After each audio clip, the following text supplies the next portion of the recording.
Sering nggak sih ngerasa mentok, kayak cara mikir kita tuh ya gitu-gitu aja? Nah, di pembahasan kali ini kita bakal coba bedah cara berpikirnya para ilmuwan roket.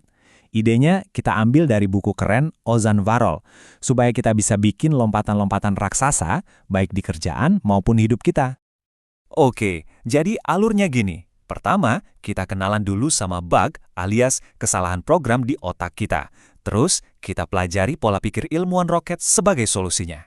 Abis itu, kita bakal bahas 3 strategi jitu yang bisa langsung dicoba. Dan kita tutup dengan sebuah perspektif yang, wow, bakal ngubah cara kita mandang segalanya. Langsung aja ya. Oke, kita mulai dari masalah dasarnya dulu ya. Kita harus sadar nih, kalau otak kita itu seringkali malah ngejebak kita.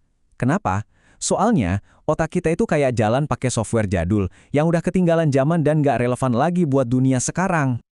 Coba deh pikirin, rasa ragu-ragu, takut gagal, itu tuh sebenarnya bukan kelemahan pribadi kita loh.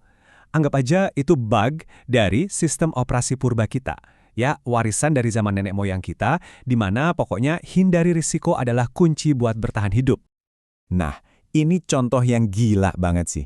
Coba bayangin deh, kekuatan mesin pendorong Space Shuttle, salah satu mesin paling canggih di dunia, itu ternyata secara nggak langsung ukurannya dibatasin sama lebar kereta perang Romawi dari 2000 tahun yang lalu.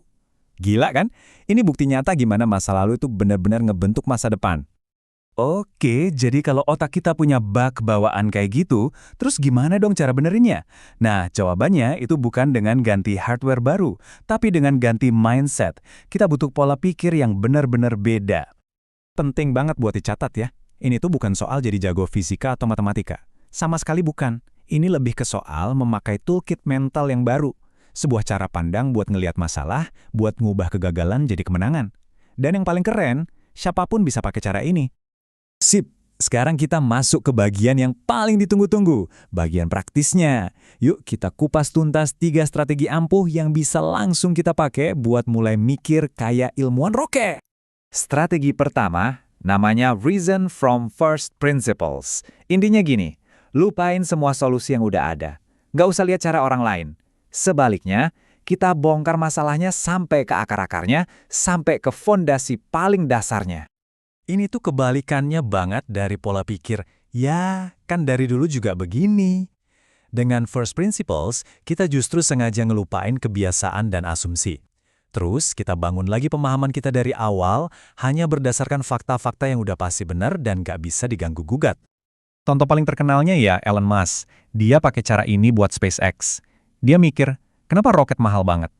Dia nggak lihat harga jual roket yang udah jadi. Nggak, dia bongkar lagi, roket itu bahannya apa aja sih? Terus berapa harga bahan-bahan mentahnya itu di pasar? Ternyata cuma 2% dari harga jual. Dari situlah dia yakin bisa bikin roket jauh lebih murah. Oke, strategi kedua. Yang ini nih, nantang salah satu ketakutan terbesar kita sebagai manusia, ketidakpastian. Biasanya kan kita lari dari yang nggak pasti. Nah, di sini kita justru diajak buat berdansa sama ketidakpastian itu. Coba lihat perbedaannya. Buat kebanyakan orang, ketidakpastian itu musuh, bikin takut, bikin lumpuh. Tapi buat ilmuwan roket, ketidakpastian itu justru teman. Itu adalah wilayah di mana semua kemajuan, penemuan, bahkan kebahagiaan bisa terjadi. Mereka sadar banget kalau semua terobosan itu lahir di ruangan gelap, di mana jawabannya emang belum ada. Lanjut, strategi ketiga, moonshot thinking. Apa itu? Ini soal mikir besar. Dan maksudnya bukan sekedar besar biasa ya, tapi besar banget. Saking besarnya, cara-cara lama dijamin nggak bakal berhasil. Ini yang maksa kita buat nemuin jalan yang benar-benar baru yang nggak pernah kepikiran sebelumnya. Kayak waktu Presiden Kennedy bilang, kita bakal ke bulan. Saat itu, teknologinya tuh banyak yang belum ada, belum kebayang gimana caranya. Tapi justru karena targetnya susah banget, itulah yang nyulut revolusi dalam cara berpikir dan inovasi.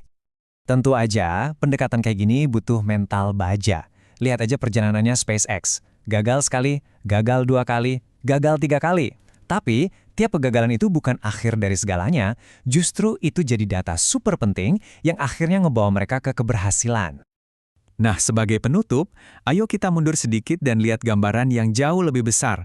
Apa sih pelajaran paling mendalam yang bisa kita ambil dari cara berpikir ini semua? Ini cerita dari Carl Sagan. Dia minta NASA buat muter kamera wahana Voyager 1 yang udah ada di ujung tata surya buat motret bumi untuk terakhir kalinya. Hasilnya? Sebuah titik buru kecil. Foto itu seolah-olah ngasih kita perspektif kosmik soal semua drama dan urusan kita di bumi. Dan ngelihat bumi dari jauh banget kayak gitu tuh anehnya, nggak bikin kita ngerasa kecil dan nggak berarti. Justru sebaliknya, itu ngingetin kita kalau, ya ampun, kita semua ini ada di titik kecil ini bareng-bareng. Itu bikin kita mikir lagi, apa sih yang sebenarnya penting dalam hidup ini? Jadi, belajar berpikir kayak ilmuwan roket itu ngasih kita kekuatan. Bukan cuma buat ngelihat dunia dengan cara beda, tapi benar-benar buat ngubah dunia itu sendiri. Nah, pertanyaannya sekarang, buat kita semua. Kalau kita bisa nulis satu bait dalam puisi kehidupan ini, bait seperti apa yang akan kita ciptakan?